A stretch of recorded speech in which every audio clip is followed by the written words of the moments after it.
بسم الله الرحمن الرحيم. المحاضرة دي عن الهيماتوبويسيس، النورمال بلاد فاليوز، البون مارو فيلير اند aplastic anemia and differentiation of different causes of anemia. أنا دكتورة هالة عاصم، أستاذ طب الأطفال في وحدة الهيماتولوجي أونكولوجي بالدور الثالث، وهنبتدي محاضرتنا اللي هي الأوبجكتيفز بتاعتها to identify normal hematopoiesis, to know normal hematological values, to define anemia and classify its causes, to define bone marrow failure أو aplastic anemia with its clinical presentation, and try to interpret hematological values and lab investigations of anemia.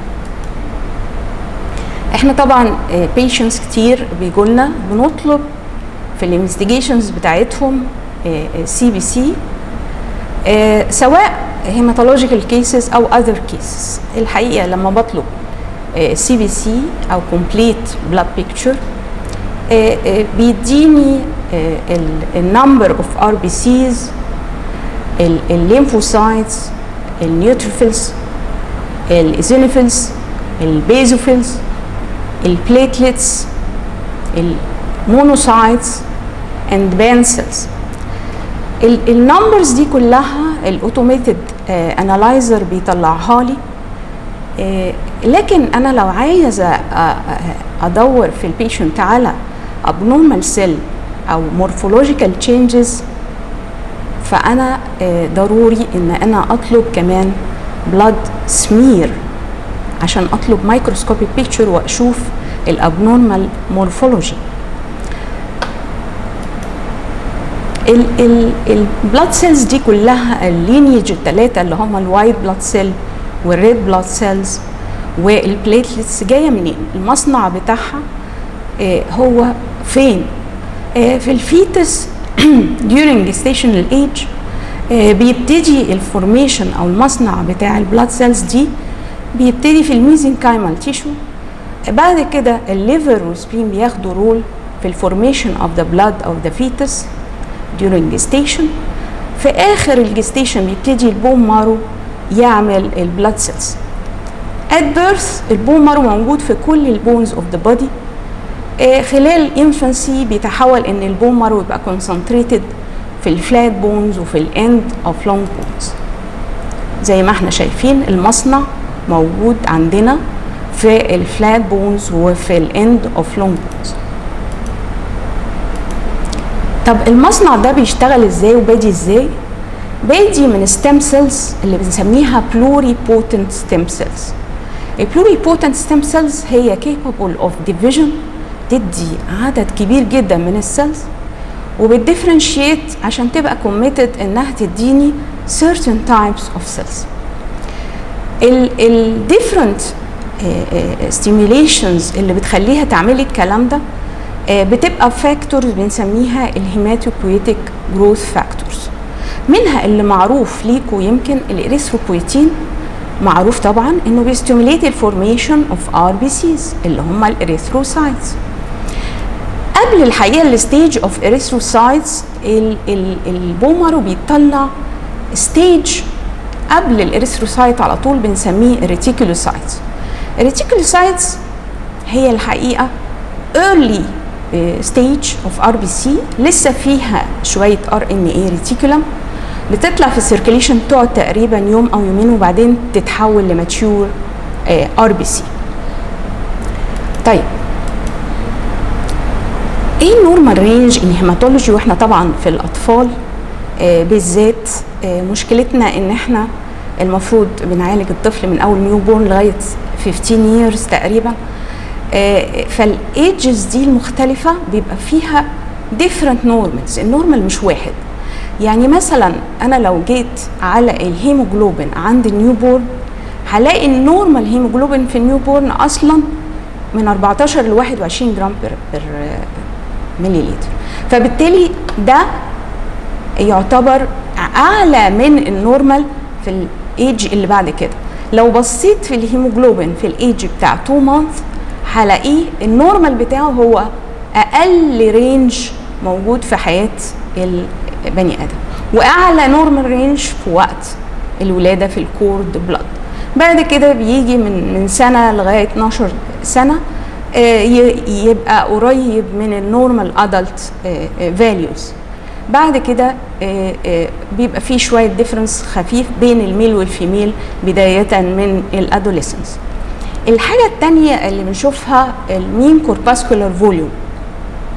المين كورباسكولار فوليوم يديني فكره عن السايز اوف ار بي سيز او المين سايز او حجم الار بي سيز.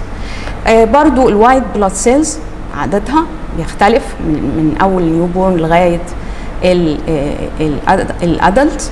البليتلت تقريبا النورمال تقريبا هو هتقول ايجز من 150 ل 450 الف. طيب انيميا مانيفستد باي ايه؟ باي بالور. طيب بالور بنشوفه فين؟ طبعا كلينيكالي بنشوفه في البالم اوف ذا هاند، في الاندر ذا نيل باد، بنشوفه في الميوكس ممبرين، بنشوفه في الكونجنتيفا، كل دي حتت بنشوف فيها البالور. لكن انا عشان اقول فعلا في انيميا is defined as reduction of red cell volume hematocrit او الهيموجلوبين concentration below the range of normal value for age. وطبعا لازم اقول for age لان زي ما شفنا في الاطفال الايج بيختلف في النورمال رينج.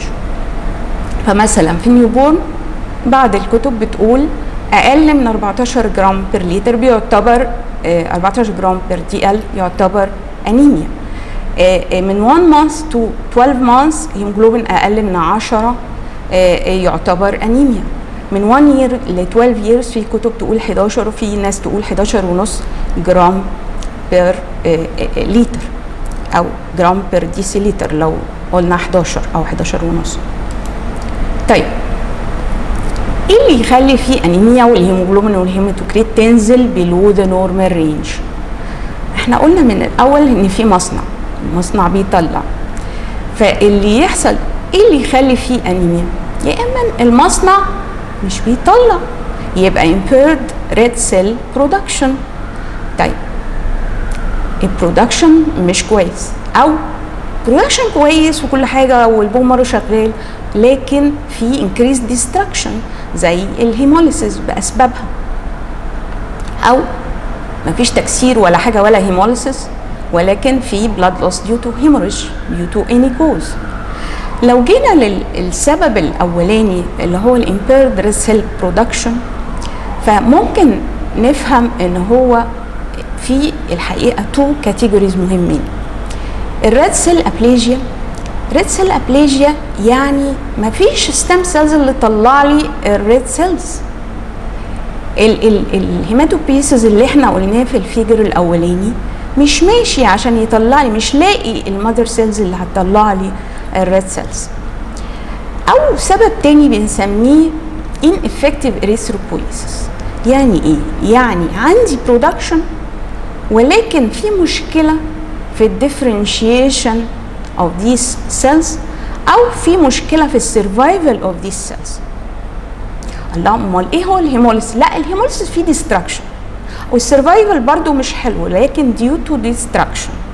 هنا ineffective erythropoiesis الديفرنشيشن مش صح والسرفايفل مش صح، وبالتالي الانeffective erythropoiesis ده معناه ان انا عندي البون مارو شغال وبيطلع نورمال ريتيكولوسايتس ولكن في abnormality في المين كورباسكولار فوليوم، في abnormality في السايز اوف ار بي سي. فور اكزامبل ايرون ديفيشنسي بيعمل مايكروسيتيك انيميا، سيلز اصغر من العادي، او فوليك ديفيشنسي مثلا بيعمل ميجالوبلاستيك انيميا، ماكروسيتيك انيميا، السيلز اكبر من العادي. الانيميا اوف كرونيك ديزيز زي الكرونيك انفلاميشن او كرونيك رينال فيلير ده فيها ineffective erythropoiesis. دي حاجات بتعمل لي انيميا due to impaired red cell production due to ineffective erythropoiesis. امال الموضوع بتاعنا بقى اللي احنا بنتكلم عليه النهارده ايه؟ هو الريد سيل ابليجيا. الريد سيل ابليجيا يعني ايه؟ يعني الريد سيل لاين اساسا مش موجوده عشان تطلع لي ريد سيلز بالعدد السليم، وبالتالي لما يكون عندي ريد سيل ابليجيا والمصنع مش عارف يطلع، يبقى اكيد معاها الريتيكولوسايت اللي هو الايرلي ستيج برضو هتبقى له. طيب ايه اسباب الكلام ده؟ الكلام ده ممكن يجي لي congenital causes زي مثلا دايموند بلاك فان انيميا، او parvovirus B19 infection، او congenital aplastic anemia زي فانكوني انيميا، او acquired aplastic anemia، او لوكيميا او malignancy infiltrating the bone marrow مخليه ان الستيم سيلز بقت ديسترويد ومش بتطلع لي البلاد سيلز والبلاد اليمنتس اللي احنا بنشوفها في البريفرال بلاد. طيب يعني عايزه اوصل لايه؟ عايزه اوصل لحاجه. يعني لو انا باخد البريفرال بلاد سمير واشوف الميكروسكوبيك بيكتشر واستين، هشوف الريتيكولوسايت كاونت. لو في عندي انيميا ولقيت الريتيكولوسايتس كاونت عالي، معناها ايه؟ تديني معنى ايه؟ معناها ان البون مارو شغال بيحاول يعوض الانيميا. لو ريتيكولوسايتس عاليه اللي فيها بقايا ار ان اي اللي هي لسه ما تحولش ار بي سيز، لو هي كتير قوي في الستيننج هتديني ديفرنت كالرز وبسميها بولي كروميزيا، عشان بس لو شفنا الكلمات دي ما نستغربش. طيب يعني reticulocyte count is a simple measure of production of bone marrow. هي young RBCs that still contains a small amount of RNA. Normally it takes 1 day to mature عشان تعمل لي mature RBCs. نورمالي حوالي 5% في النيوبورن، مش اكتر من 5% في النيوبورن بلاقي ريتيكولوسايتس، ده النورمال ريتيكولوسايتس. النورمال ريتيكولوسايتس بعد الايج اوف ذا نيوبورن ليتر اون حتى فينا في الادلتس حوالي 1%. الريتيكولوسايتس العاليه يبقى معناها البون مارو شغال وشغال زياده. طب شغال زياده ليه؟ هو عموما البون مارو بيشتغل زياده ويبقى هايبر اكتف في 3 حالات ما ننساهمش. ال3 حالات دول اول حاجه فيهم لما يكون في هيموليسيس او ديستراكشن اوف ار بي سيز، بالتالي البون مارو هيطلع ريتيكولوسايتس زياده عشان يعوض الهيموليسيس. السبب الثاني يكون في هيموريدج، يبقى البون مارو بيحاول يطلع ريتيكولوسايتس زياده علشان يعوض الهيموريدج والبلاد لوس ده.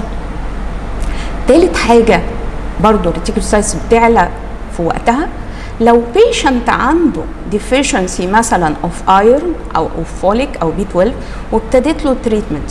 يعني بالعربي ما نتلخبطش، لو iron deficiency انيميا بتعمل ايه في الريتيكولوسايتس؟ ولا حاجه. لكن لو ابتديت اديله اير، الريتيكولوسايتس المفروض تعلى لو هو بيستجيب للايرن اللي انا بديه. ماشي، يبقى نوصل للارجوليزم ده ونبتدي نفهمه. تهيألي ابتدينا نفهمه. لو عندي بيشنت عنده بالور، عملت سي بي سي طلع الهيموجلوبين هيماتوكريت واطيين عن النورمال رينج فور ايج يعني انيميك، هبص سمير او ميكروسكوبيك بيكتشر مش بس اعداد عشان يقولوا لي الريتيكولوسايتس نمبر قد ايه. لو لقيتها الريتيكولوسايتس نورمال اور هاي، طيب ايه اللي يثبت لي ان زي ما قلت نورمال اور هاي؟ هاي انا قلت 3 اسباب: هيموليسيس، هيموريدج، واحد واخد هيماتينيك. طيب من الهيستوري ولا عنده هيموريدج ولا بياخد ايرون ولا بياخد فوليك ولا بياخد حاجه، اتفضل لي الهيموليسيس. اللي يثبت لي ان هو فعلا هيموليسيس ان هلاقي البيليروبين الاندايركت بيليروبين ريزد، يبقى معناها هيموليسيس بكل انواعه اللي هتاخدوها بعد كده. طيب لو البيليروبين نورمال يبقى مش هيموليسيس، في هاي ريتيكولوسايتس مع ان كده البيليروبين نورمال، يبقى ده عنده يا بلاد لوس في الهيستوري سواء اكسترنال في الهيستوري او انترنال، او ineffective erythropoiesis زي ما قلنا. ineffective erythropoiesis بيدي نورمال ريتيكولوسايتس وام سي في واطي. في الحاله دي ممكن يبقى سبب اير مثلا ديفيشنسي اللي هي الموست كومن كوز اوف انيميا في التشيلدرن عندنا. طيب في الحاله دي لو ايرن ديفيشنسي الفيريتين اكيد اللي هو الستور اوف ايرن هيبقى واطي. هسيب الجزء اللي فيه ريتيكولوسايتس نورمال اور هاي لان انا النهارده بتكلم على الجزء الثاني اللي هو ريتيكولوسايتس مع الانيميا ظهر انها فيري لو، مش متناسبه ابدا مع درجه الانيميا اللي موجوده.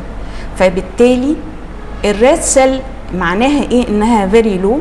ان الريد سيل برودكشن از ريديوسد، يعني في ريد سيل ابليجيا. طيب اسبابه ايه؟ ما احنا قلنا في مثلا كونجنتال زي دايموند بلاك فان زي فانكوني انيميا، او مثلا باروفيروس بي 19 اللي بتاتاك الار بي سي بريكورسور وتعمل لي نوع من الابلاستيك انيميا. طيب اليوسفول او الدياجنوستيك تيست لو انا شاكك في ابلاستيك انيميا او كونجنتال او اكوايرد او حاجه زي دي هيبقى ايه؟ هيبقى اكيد البون مارو اسبريشن.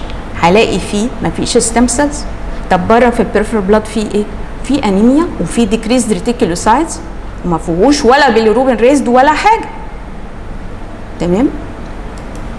طيب يعني البيليروبين ده بيوريني لما الاقي اندايركت هايبر بيليروبينيميا مع عيان معاه انيميا وخاصه لو معاه هيباتو ميجالي، ده مع ممكن كمان ال دي اتش انكريز هيباتوجلوبين ديكريز، دي كلها ايفيدنس اوف ماركت هيموليسيس. الانكريز ريتيكولوسايتس معناها الاسباب بعيده خالص عن الابلاستيك انيميا اللي احنا بنقولها. طيب بون مارو بناخده بنبص عليه، ده النورمال بون مارو في الستيم سيل شايفين. طيب الابلاستيك بون مارو اللي الستيم سيلز ضاعت او مش موجوده بيبقى ريبليس باي فات. يعني ساعات لما باخد اسبريشن من البون مارو الاقيه دراي لان ما فيهوش سيلز، اضطر اخد بون مارو بايوبسي عشان اشوف الابلاستيك بون مارو اللي ريبليس باي فات ده. طيب نتكلم كلمتين صغيرين عن الريد سيل ابليجيا. الريد سيل ابليجيا ريد سيل ابليجيا يعني الريد سيل بس افكتد. الريد سيل ابليجيا ممكن تكون كونجنتال زي دايموند بلاك فان انيميا، في ترانزيانت اريثروبلاستوبينيا اوف تشايلد هود، وفي ساعات بتبقى ديو تو باروفيروس بي 19 انفكشن. ايه حكايه الباروفيروس بي 19 اللي عمالين نقولها دي؟ الباروفيروس بي 19 انفكشن ده فيروس بيعمل انفكشوس ديزيز، بيجي للسكول ايج وبيعمل اريديماتس راش، وبيعمل ديزيز في الانفكشوس ديزيز اسمه اريديما انفكشيوزم. لكن الطفل اللي عنده كرونيك هيموليتيك انيميا ده اساسا معتمد على الهايبر اكتيف بون مارو. الباروفيروس بي 19 لو الطفل ده تعرض للفيروس ده او اي حد عنده كرونيك هيموليتيك انيميا تعرض لطفل عنده الراش ده او عنده الباروفيروس بي 19 ده مشهور انه بيكان اتاك البون مارو ستيم سيلز، الار بي سي بالذات ستيم سيلز، وبالتالي بيعمل ابليجيا وبيقلل لي الريد سيل في البريفرال سيركوليشن وممكن يعمل لي ابلاستيك حتى انيميا. كل الاليمنتس اوف البلاد لينيج تقل. يعني ايه؟ طب ما الباروفيروس بي 19 ده ممكن يجي لي وممكن يجي لواحد نورمال، يا دوبك هيقلل لي الريتيكولوسايتس، مش هيعمل لي انيميا لان عندي نورمال بون مارو، البون مارو شغال فهيعوض الاتاك دي. لكن اللي عنده كرونيك هيموليتيك انيميا لو تعرض للفيروس ده ممكن يحصل له ابلاستيك كرايسيس او يحصل له سيفير ديكريز اوف ار بي سي. طيب ايه الدايجنوستيك كلوز تو ريد سيل ابليجيا؟ في الاخر بقى احنا قلناها قبل كده، الريتيكولوسايتس decreased despite low hemoglobin، لان انا لو في لو هيموجلوبين وفي هيموليسيس كانت الريتيكولوسايتس هتزيد. ونورمال بيليروبين لان انا لو كان في هيموليسيس كان هيبقى لو هيموجلوبين وهاي ريتيكولوسايتس وهاي بيليروبين. واخدين بالكم من الفرق؟ طيب ونيجاتيف كومز تيست. ايه كومز تيست؟ كومز تيست ده عشان الاميون هيموليتيك انيميا، فطبعا ما دام هي مجرد ريد سيل ابليجيا او بلاستيك بون مارو هيبقى الكومز تيست ملوش دعوه، هيبقى نيجاتيف كومز تيست. طيب الدياجنوستيك بقى اللي هو هيحلف لي فعلا ان العمليه ابلاستيك او ريد سيل ابليجيا هو ابسنت ار بي سي بريكورسورز في البون مارو اكزامينيشن، يعني الدياجنوستيك هنا باي بون مارو اسبيريشن، ولو ما عرفتش بالاسبريشن يبقى بالبيوبسي. طيب في congenital hypoplastic anemia حقيقه very rare diamond black fan الايج from birth to 1 year. هنا الانيميا بتبقى ماكروسيتك، السيلز الار بي سي كبيره شويه with reticulocytopenia، يعني ريتيكولوسايتس قليله طبعا. البون مارو فيه اريثرويد هايبوبليزيا، يعني الار بي سي بريكورسورز قليله، ومع congenital anomalies with short statures، وفي سبيسيفيك جين ميوتيشن في الرايبوزومال بروتين. مش مهم التفاصيل دي كلها، المهم ان انا اعرف ان في حاجه اسمها congenital hypoplastic anemia ممكن تكون affecting one element زي الار بي سي بس زي الدايموند بلاك فان، وممكن تأفكت كذا element زي الفانكوني انيميا اللي هنقولها بعد كده. الترانزيانت erythroblastopenia of childhood دي triggered by viral infections، فيها بعض الهيماتولوجيكال فيتشرز زي الدايموند بلاك فان but always recovers within several weeks، وما فيهوش ولا family history ولا gene mutation ولا congenital anomalies. ده برضو affecting الار بي سي precursor بالذات، مش كل السيلز.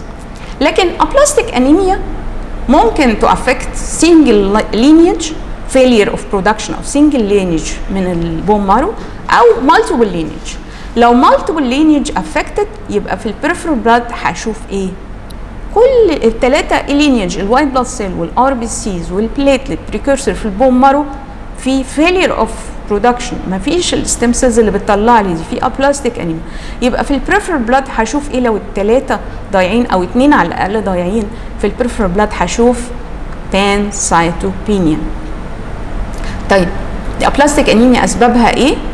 ايديوباثيك، ساعات ما بنعرفش السبب، ساعات بتبقى acquired due to certain drugs مشهور منهم السلفونامايد، كان زمان لما كنا بندي كلورامفينيكول بيعمل برضو. radiation، heavy metals، فيروسز المشهوره الهيباتيتس فيروسز، ونرجع نقول تاني البارو فيروس بي 19، السايتوميجالو فيروس، and connective tissue disorders وجرافت versus host disease. دي حاجات بتعمل لي acquired aplastic anemia. طيب ممكن تبقى idiopathic ما عرفناش السبب زي ما قلنا، ممكن تبقى hereditary زي اشهرهم الفانكوني انيميا which is الحقيقه رير برضه. طيب يعني aplastic انيميا انا ممكن يبقى عندي pancytopenia في البريفرال بلاد، وبالتالي كلينيكال بيكتشر هيبقى فيها بالور، وفيها كمان نيوتروبينيا فلايبل فور انفكشن، وفيها كمان ثرومبوسايتوبينيا فلايبل فور هيموريجز. وطبعا لما يبقى في ثرومبوسايتوبينيا ممكن الاقي بيربرا وايكيموزيس، يبقى ده اللي بلاقيه في الكلينيكال بيكتشر. طيب التيبيكال فيتشرز اوف فانكوني انيميا اللي هي a type of congenital aplastic anemia، ونخلي بالنا انها اسمها فانكوني انيميا مش فانكوني ديزيز.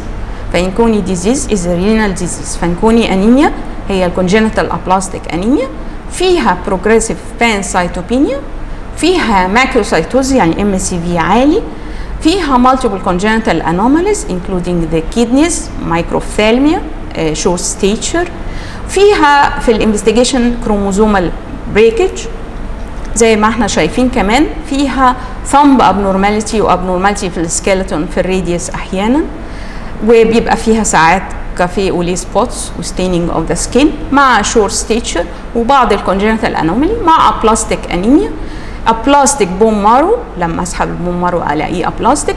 بريفرال بلاد ممكن الاقي 1 element واطي وبعد كده يتطور لانه يبقى بانسايتوبينيا، وطبعا يبقى لايبل فور انفكشنز ولايبل فور هيموريجز. التريتمنت بتاعته هتبقى ايه؟ طبعا ستيم سيل ترانسبلانتيشن علشان اعوضه عن الستيم سيلز اللي هي مش موجوده عنده congenital. طيب الديفرنشال diagnosis of any aplastic anemia other causes of pancytopenia اللي هم including hypersplenism and leukemia، وهنقول الكلام ده بالتفصيل في محاضرة اللوكيميا. شكرا جزيلا.